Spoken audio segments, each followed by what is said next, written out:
How about it, skid marks? Welcome back to another episode of Sunday Shooting. We are on a journey to find the best pistol for you guys under $400, and this is going to start that journey today. We're going to be talking about the Taurus GX2.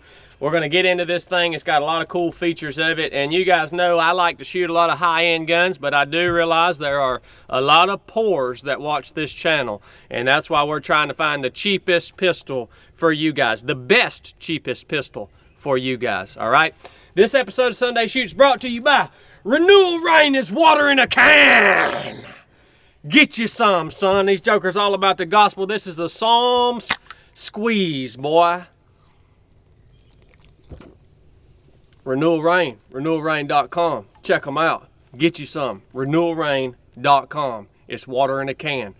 You are going to like this mess.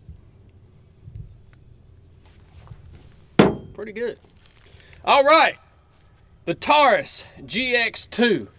I haven't even opened this thing. Well, I actually did open the box, but never shot it before. Never even done nothing with this thing before, but initial looks, it's got some pretty high-end features that you see on more expensive guns. I'm interested to see how reliable it's going to be. Let's get it out on the range, take a few shots with it.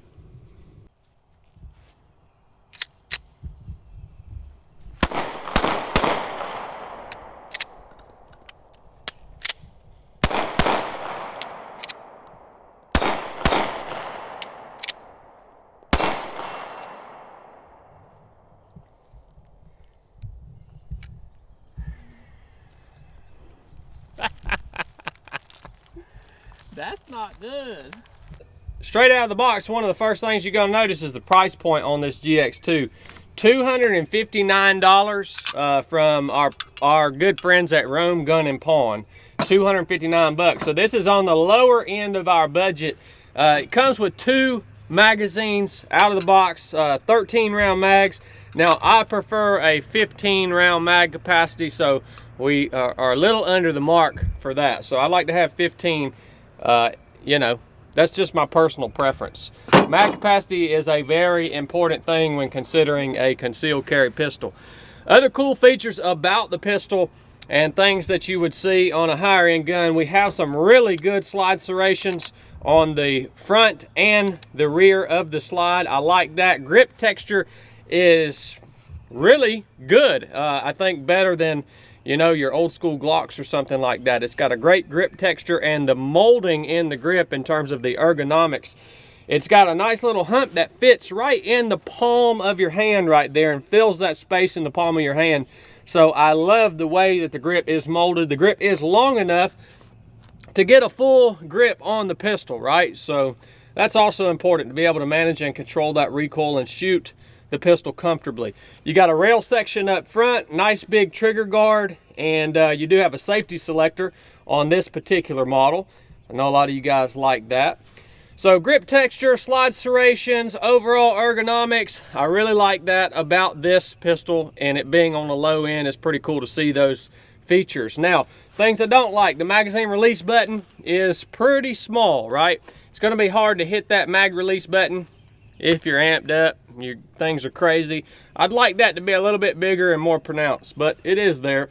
Sights, it's just your standard, kind of reminds me of an old school Glock sight. Nothing special about them. You wouldn't expect that in a $259 pistol. You can upgrade the sights, I'm sure, pretty easily, but the ones that come on it are, in my opinion, not what I would want. They're not optimal. They do work, but they're not optimal. You do have a little window in the top of the barrel where you can see if you have a round in the chamber or not, which you should know that anyways. But that's there for you guys that like to be able to pick up the pistol and check, make sure you have a round in the chamber and not have to do a press check, right? What I really don't like, and we get this with a lot of striker fire pistols, about this GX2 is the trigger. Obviously, the trigger is just pretty atrocious. The first shot I was actually going to go and take with this, I've been shooting the CZ Shadow 2 Compact all morning, and so I got about a 2.5 pound trigger in that pistol, and I moved to this thing, and the first shot I went to take, I mean, I pulled the old down and left, right, because I'm like, why is this thing not going off? The trigger's pretty bad. It does have a trigger safety on it, but man, I'm gonna tell you what, it's probably not the worst I've ever seen, but it is pretty bad on the old Taurus GX2. Other than that, we obviously have to talk about the reliability of the pistol, because it's probably the single most important aspect when you're talking about your everyday carry is reliability. All right, it's gonna kind of trump everything. You want this thing to go bang and to eat through those rounds when you need it. We are shooting, I don't know how you say that, Fiocchi, Fios, you know, Fiocchi. This is pretty good ammo, in my opinion. We shoot this stuff a lot on the range, okay? We've been shooting it all morning. We shoot this through all different types of pistols. But with the Taurus, I'm gonna go ahead and tell you, and you guys are seeing in the B-roll probably right now, about every third or fourth shot, we were getting a light strike on this ammo and having to work through an immediate action drill. I don't know, man. That is a definite no-go for me on this pistol.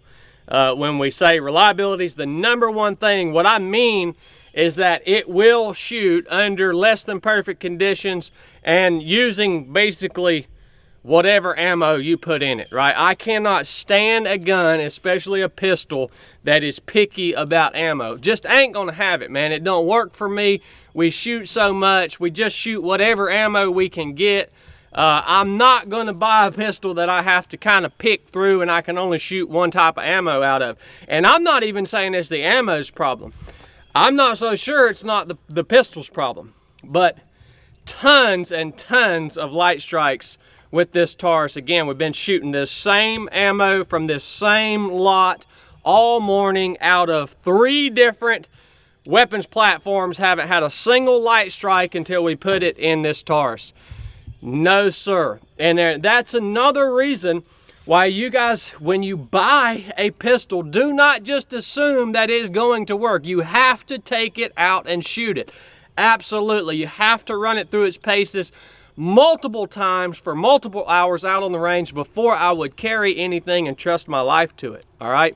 So we'll get some B-roll again of the light strike, because there are some strange markings on the primer, and hopefully we'll be able to capture them with the camera. But definitely a no-go for me on account of that. If we wouldn't have had that problem with malfunctions and light strikes, I would have kind of put this Taurus kind of high up in the running, because it does have a lot of cool features.